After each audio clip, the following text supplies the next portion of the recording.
The GDP of the country has reached $3.75 trillion from around $2 trillion in 2014.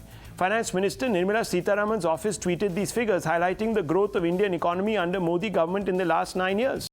From the 10th largest economy in 2014, India's economy is now the 5th largest, behind only the United States, China, Japan, and Germany. And at this rapid pace of expansion, it is thought that we will become a $4 trillion economy by 2024, which is just, viewers, a few months away. The finance minister has put this down to the performance of the Modi government. And it's not just GDP, viewers. Quality of life is also increasing. We have been very quick to bounce back from the deleterious effects of the COVID pandemic. India's retail inflation has eased to a more than 2-year low of 4.25% in May on an annual basis, as against 4.70% in April. The CPI, or the Consumer Price Index, based inflation eased to 2.91 in May from 3.84% in April, remaining within the RBI tolerance band of 2 to 6% for the third consecutive month. A lot is happening. Also, viewers, productivity figures, manufacturing is increasing. The opposition still says that this has got nothing to do with the policies of the government. Is the opposition right? Let's open this up. We have with us today Rajiv Mantri, an author and an economist. Mr. Mantri, what do you put this down to? Is this coincidence? Is this luck? Is this fortune favoring the brave? Or is it really performance? Thank you, Rahul. No, I would put it down to a series of steps taken over the better part of the last decade, which have brought us to this point where India is looking among the most attractive economies in the world today. Already this year, you gave us the figures already, north of 7% growth. Then in the coming year too, the projections are indicating that growth would sustain and remain above 7%. And along with the structural reforms, I think what has to be commended is that the response of the government through the pandemic, especially in the initial 18 months, where we kind of really stayed away from a heavy fiscal expansion, contrary to the advice given by many eminent economists, India took a very calibrated approach. India took a very measured approach. And frankly, that has stood us in very good stead. When was the last time when India's inflation was lower than the inflation in the Western world? I can't think of that instance. Probably we have to go some time back in history to find that. So I think I would put it down to a kind of wise economic management, a very steady approach, a very calibrated approach, which has given us this dividend today and set up the economy to grow well over the coming 3 to 5 years. Wise economic management. Let me bring in Professor Arun Kumar, senior economist. Would you today concede that some of the decisions that were taken at the height of the pandemic were the ones that have brought us to this point? India is now the brightest spot on the global horizon economically. So, Rahul, our GDP data has enormous number of problems ever since demonetization, because the unorganized sector, which produces 31% of the output, has been in decline, and that is not captured in our GDP data, because what happens is that, of the 39 subsectors of the unorganized sector, 29 are measured using organized sector data. Now, the organized sector is rising, but the unorganized sector is declining. So we can't use the organized sector as a proxy for the unorganized sector. So today, the rate of growth of the economy is not 7%, but more like 1% or 0%. And that, you've seen before the pandemic that quarter on quarter, the rate of growth declined from 8% to 3.1%. So even before the pandemic, we've seen that there was a massive decline in the rate of growth. So tell me something, Professor Arun Kumar, just tell me something. What is leading to the retail inflation easing, the productivity of our industries increasing, while internationally it's going the other way? No, so retail, see, what's happened is during the pandemic, there are many breaks that have taken place. For instance, the shock of the pandemic and the Ukraine war led to the Western countries having a very high inflation. Now Why? that affected Why, us sir? as well. Why? It was because economists of, like you were saying that we should spend and spend and spend. Isn't it, sir? No, so the government... You were there in on its my 22 show. I remember those So- days. You said spend, spend and spend. You would have broken the bank spending.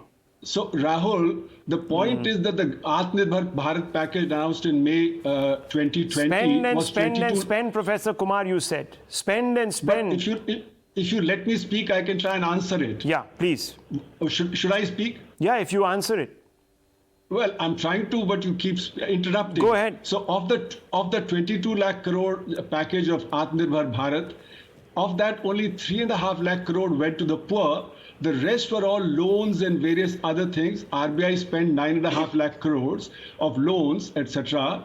So the point is that we didn't spend and spend and spend, but our revenues went down, and that's why our deficit went up. But Professor Kumar, you were wanting us to spend and spend and spend. We would have been in the same trap that certain European economies are in. Naturally, you did not know that there was going to be a war in Ukraine, etc. But thank goodness we didn't. So let me just one second, sir. Let me just get Rajiv Mantri in once and Dr. Ranganathan and Sanjay Jha. Yes, Rajiv Mantri, would you like to respond to the professor?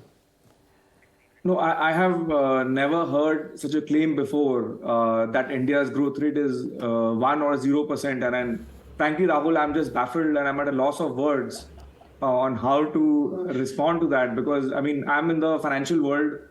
I consume a lot of analysis, a lot of information as pertains to the macroeconomic picture of the country.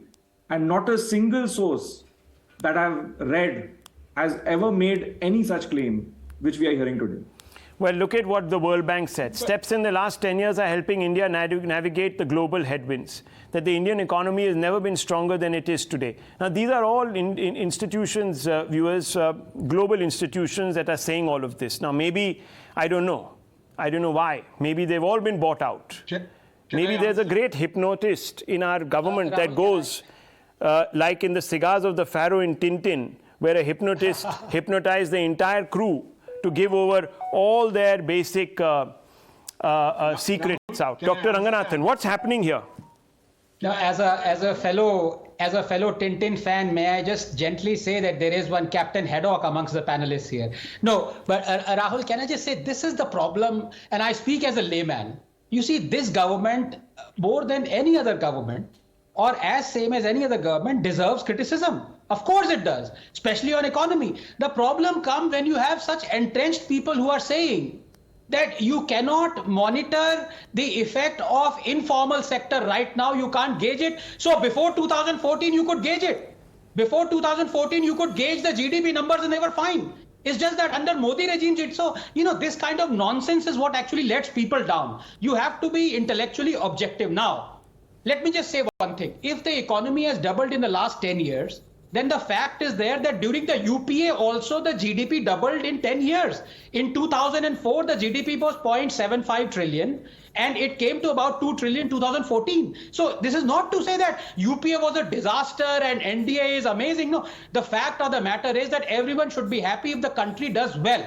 Now, when it does well, I am happy, but I also have to say this, that more than seeing India as a land of opportunities, I'm sorry, but I see this as a land of missed opportunities, and we don't have time to go into what I mean by missed opportunities. True. Agricultural reforms, labor reforms, economic reforms, judicial reforms, so many reforms. We have to just cut through the rhetoric, viewers, of the negativists. I'm not here suggesting that the UPA did worse than, this particular regime. We're just saying that we seem to have got on top of things. Sanjay Jha, let me remind you of a conversation that Rahul Gandhi had in 2022 with Raghuram Rajan. He said India will struggle to achieve a 5% growth rate as key interest rates have gone up and exports have slowed down. Now, this is what was said. Was he wrong? Rahul, since you talked a little earlier on the program about global financial institutions, let me quote to you the UNDP on the HDI index. You talked about the health of the individual in our country. Guess where India ranks on HDI? I didn't talk about the health of the individual. I talked about the health of India's economy. My dear friend, I am not saying, sir, that we live in a paradise, and I'm not saying, but I'll also tell you that poverty. Why are you not letting me finish? Go ahead, sir. Go ahead. Well, you're misquoting me. That's why I'm just saying. I'm just setting the record straight. Fair enough. You could have saved your breath and got me going. Yeah. India ranks on HDI 132. It tells you as to the health of the individuals in our country, where crony capitalism, plutocracy is flourishing, right. and the world knows about it. Number two, look at where we are on per capita index. It tells you that the finance minister belongs to the Marie Antoinette, kind of French empress mindset. Okay, let's get to facts. Bread, eat Viewers, cake. we are talking about crony capitalism. These big words are being bandied about. They were bandied about in Parliament by Rahul Gandhi. And guess what? Sharad Pawar walked out and said, it's rubbish. It's rubbish. He said it. I didn't say it. Sharad Pawar said it on an interview on NDTV. I leave it at that, viewers. I can only present the numbers to you. And they speak a certain language. Let's not get lost in translation. I leave it at that. The news are coming up.